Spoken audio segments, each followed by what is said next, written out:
Morning, everybody. On my way to work this morning in Bradford, New Hampshire, and I just wanted to speak about a couple of dreams that I had the other night. And I don't like to talk about this topic because I'm not trying to bring any credit to the devil, but I think that in any war you have to know your enemy.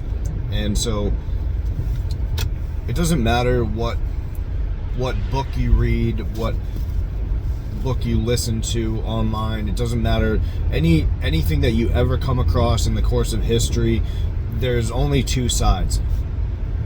One of them is the side of the devil, and one of them is the side of God. And whenever there is like things that speak of what we can't understand on the good side, which is God, it's miracles and healing and things like that. Whenever you talk about the evil side, it's always witchcraft, because witchcraft is the power of the devil to bring about things in this world through demonic activity, wickedness in high places, and things like that. So I've mentioned before that witchcraft came upon the world in the first time that it ever did, and it says of the 10 parts of witchcraft that came upon the world, 9 of it went to Egypt. And 2 of the people that had a lot of that power, so much so that they could even fight against angels and could fly up to the firmament itself, were the 2 magicians, Janus and Jambres, that went against Moses.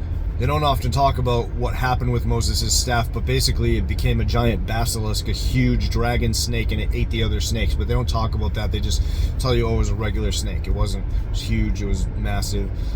Moses had a lot of power, and way more power than the devil had. But it's always been a competition on this earth to use simple and weak and men that stutter and things like that to confound the wicked and to confound the enemies of God. So anyways,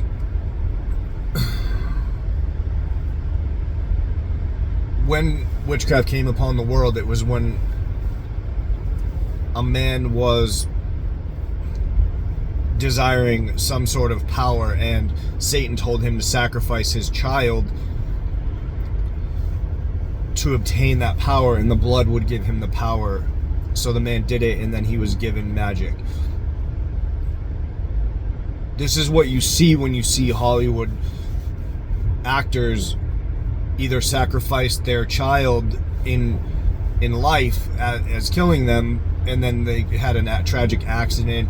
I mean, so many actors, I can't even tell you like how many. You know, probably know them all yourself, like you've heard of them, their children dying and things like that.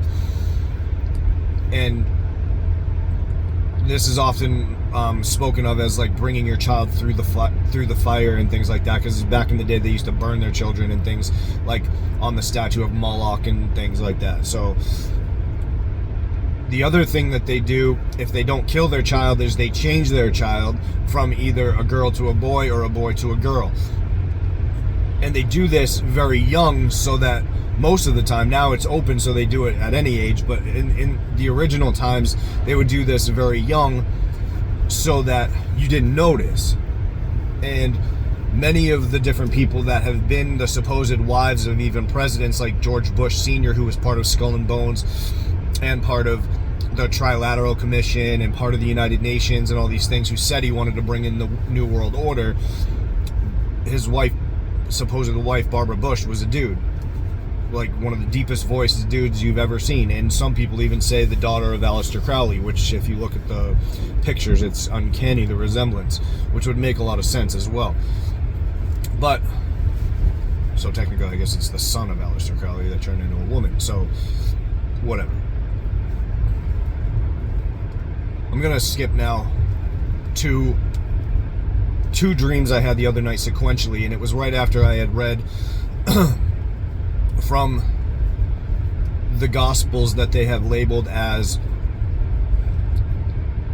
Gnostic. And in this book that I was reading, it was speaking about how Jesus is telling the disciples as they ask questions, he's telling them about the things that happened in the prior times. Now, briefly, before I go into this, I'd like to remind you of something that happened in 2nd Ezra. And if you want to go look this math up, you can ask ChatGPT to do the math for you, because it's a very complicated math problem. But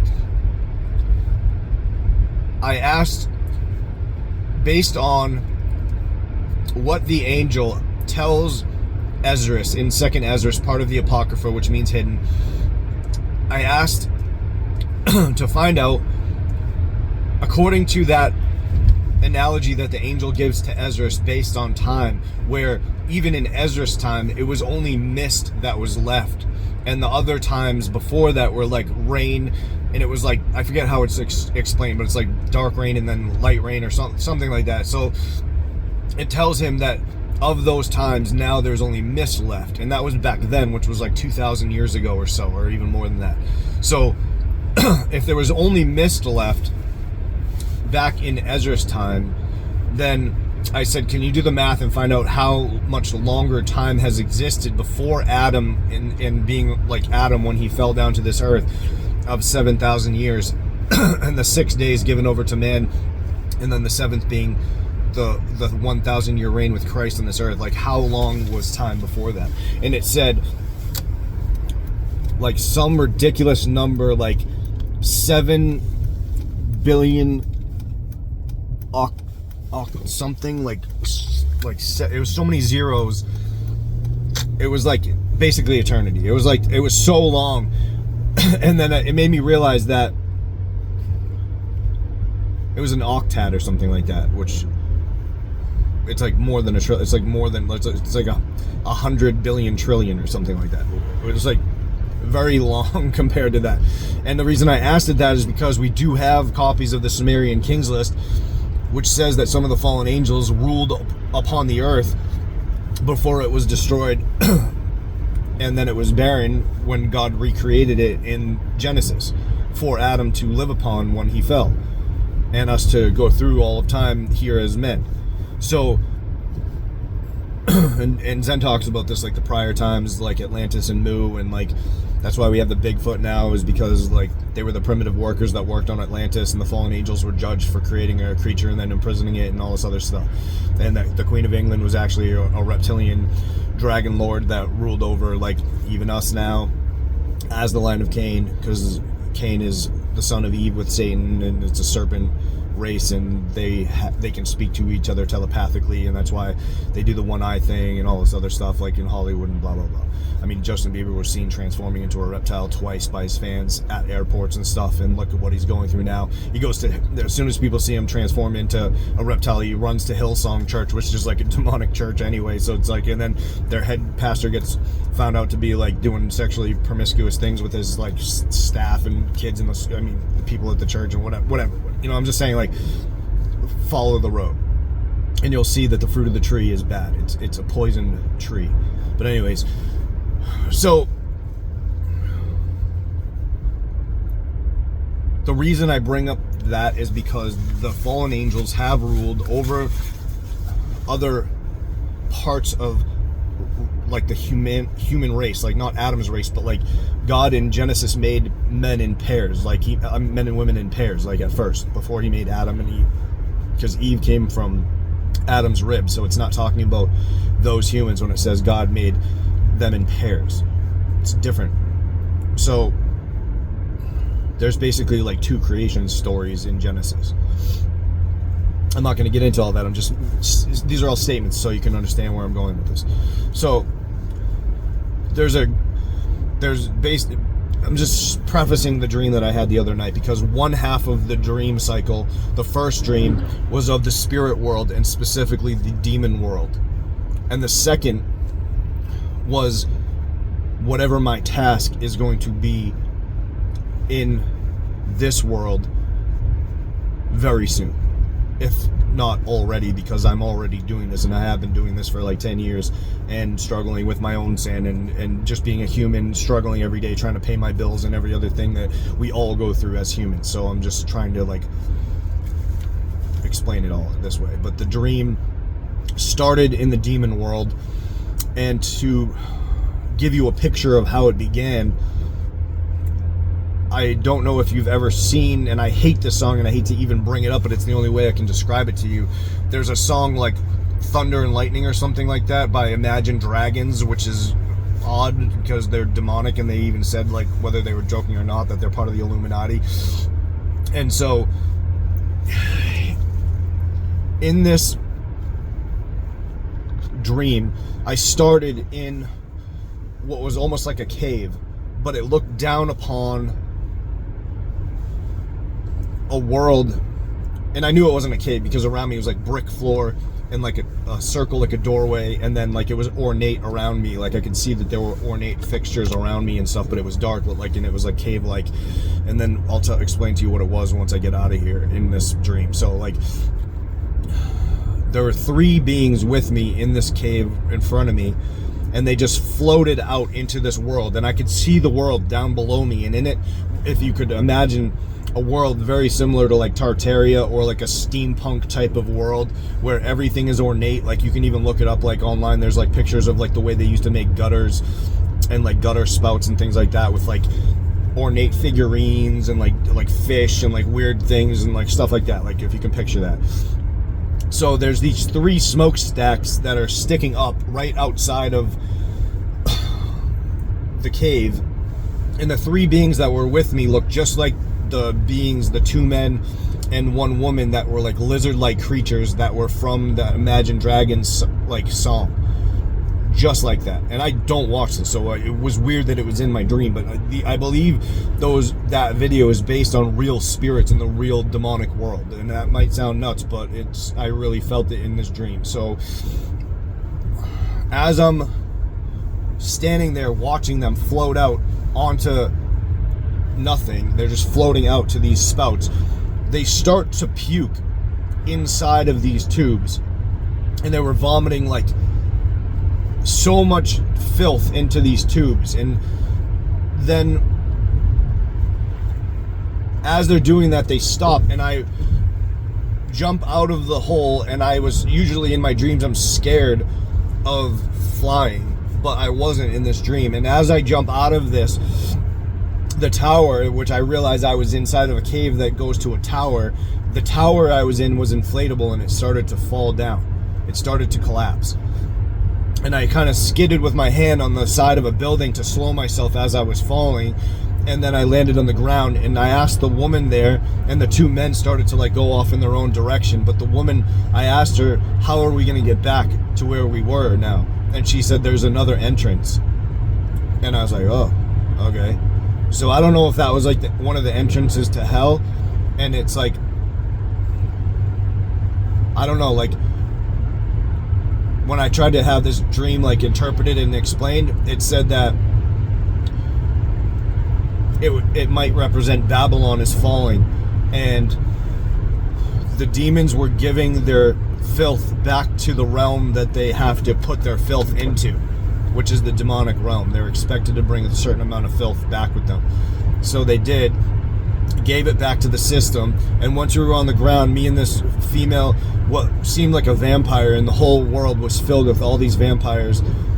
There were like people, you know, when you walk through the streets in like a city and there's people doing like carnival tricks or something, and like people on the side are homeless, some of them, and some people are waiting for a bus. It was like that, but it was filled with the vampires, and they do different things than we do as humans. So they were doing like vampire type things and weird stuff around me, and I could see all these people.